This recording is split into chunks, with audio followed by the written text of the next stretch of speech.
Salut les loulous, aujourd'hui c'est la recette du sirop de framboise Casseille. Je n'ai pas énormément de fruits dans mon jardin, mais avec le peu que j'ai, je fais chaque année des sirops. Le faire soi-même, c'est toujours au mieux. Vous avez besoin de framboises, de casseille. Si vous n'avez pas de casseille, c'est pas un problème. Vous ne mettez que des framboises. Vous avez besoin de sucre. Pour 1 litre de jus de framboise, on met 800 g de sucre. Je prends du sucre blond de canne. Je ne mets pas de sucre blanc, c'est qu'une question de goût. Ensuite, vous avez besoin de la centrifugeuse. Après, vous avez peut-être autre chose à la maison qui fait de très bons jus de toute façon.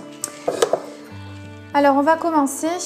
Je ne lave pas mes framboises, sinon ça les flétrit. Donc déjà que là, il fallait vraiment que je fasse rapidement mon sirop parce qu'elle commence à faire grise mine.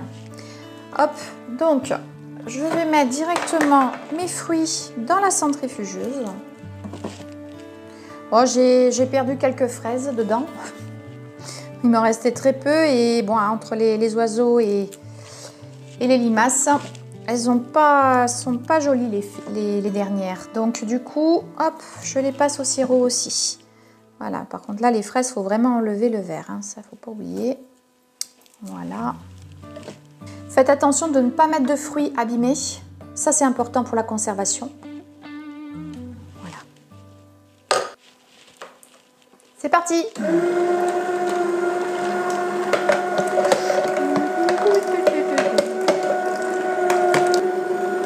Voilà, un peu de framboise, un peu de casseille.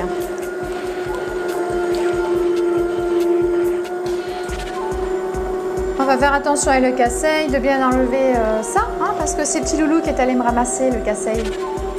Évidemment, il m'a laissé du verre. Hein. Oh.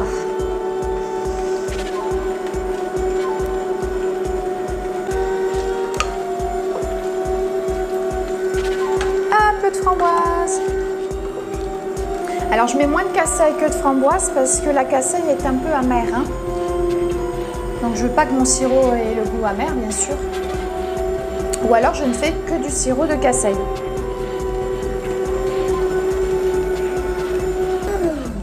Voilà ce que ça donne. C'est fini. Donc à droite, bah, évidemment, vous avez le jus. Et à gauche, vous avez donc la pâte de fruits que je vais donner aux cocottes. Hein, rien ne se perd. Donc ça, vous allez le mettre dans une casserole. Vous versez votre jus. Donc là, il y a 1 litre, hein, parce qu'en fait, mon verre mesureur me montre bien ici qu'il y a 1 litre de jus. Vous rajoutez votre sucre. Voilà. On remue. Et on laisse porter à ébullition. Voilà, là, je sens que le sucre est entièrement fondu. Je vais pouvoir arrêter de remuer.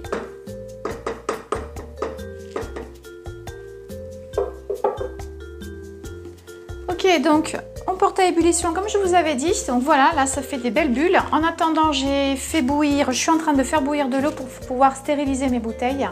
Ça c'est important de bien les laver et puis bon, de les mettre dans de l'eau bouillante pour que vous puissiez le garder le plus longtemps possible votre sirop. C'est pour ça que moi j'arrive à le garder 1 année, facile. Donc là je vais arrêter, parce que c'est quand j'attends juste que ce soit en complète ébullition, c'est-à-dire de partout, hop, comme ceci. J'arrête. Je vais écumer. Donc vous prenez simplement une écumoire et j'enlève toute la mousse qui est dessus, tranquillement. Est-ce que j'arrête? Oh, j'ai pas arrêté le bon feu. Je me disais aussi. Oh là là là là. Voilà. Ah bah c'est mieux là d'un coup. Oh, et puis en plus il faut arrêter vraiment quand ça porte à ébullition comme ça, faut arrêter. Parce que sinon le sirop, bah, il donne pas du tout la même texture après. Allez, j'écume. Voilà. Mais là comme il y a du casseille, du coup ben, c'est un petit peu noir. On va laisser poser pendant 5 minutes.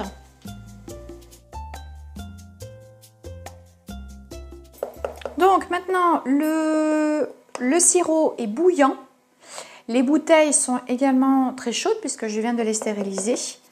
Voilà, donc là, c'est le parfait accord. Donc je vais remplir mes bouteilles. Et le sirop, en fait, en refroidissant, il va se solidifier. Donc des fois, ça dépend la quantité de sucre que vous mettez. C'est plus ou moins épais. Moi, il y a des sirops qui sont épais, c'est pas grave du tout. Hein, c'est pas du tout la même consistance qu'un sirop que vous allez acheter. Voilà, donc je prends une cuillère et puis je remue. Oh punaise! Ah! Ben voilà, à chaque fois, je veux dire, à chaque fois, oh non! Oh punaise, c'est chaud. Oh, c'est bon en fait, j'ai pas goûté. J'arrive pas à vous parler et en même temps à remplir les bouteilles. Déjà la dernière fois pour l'apéritif du pissenlit, ça a été pareil. J'en ai mis partout parce que voilà, un truc qui marche pas bien. Bon, alors je vais remplir ma 3e bouteille.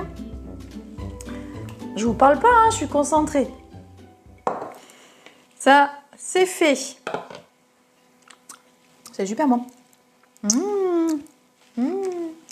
Voilà, j'ai terminé. Donc j'ai fait le sirop de framboise et casseille qui est ici. Le sirop, j'ai fait aussi du sirop de casseille tout.